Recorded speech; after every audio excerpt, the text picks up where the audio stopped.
সূরা ইখলাস কখন পাঠ করলে সাথে সাথে ফলাফল পাবেন? ভালো করে বুঝেন।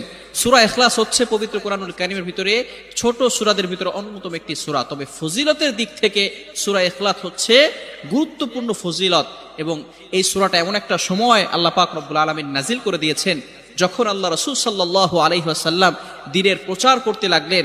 এমন সময় আল্লাহ পাক রব্বুল আলামিন এক আল্লাহর দাওয়াত দিতে লাগলেন। তখন কাফেররা আল্লাহ রাসূল সাল্লাল্লাহু আলাইহি সাল্লামকে কোশ্চেন করলো যে, মুহাম্মদ, তুমি তো এক আল্লাহর দাওয়াত দাও, আমরা তো কোটি কোটি দেবতার পূজা করি, তারা আমাদের সমস্যার সমাধান করতে পারে না। তুমি যে আল্লাহর দাওয়াত দাও সেই আল্লাহ কয়জন এবং সেই আল্লাহর সন্তান আছে কিনা? সাথে সাথে আল্লাহ পাক রব্বুল আলামিন এই কাফেরদের প্রশ্নের উত্তরে আল্লাহ রাসূল সাল্লাল্লাহু আলাইহি সাল্লামের কাছে এই সূরাটি নাজিল করলেন, কুল হুয়াল্লাহু আহাদ আল্লাহুস সামাদ লাম ইয়ালিদ ওয়া লাম ইউলাদ ওয়া লাম ইয়াকুল লাহু কুফুয়ান আহাদ। আল্লাহ পাক রব্বুল আলামিন এক, অদ্বিতীয়, এবং আল্লাহ পাক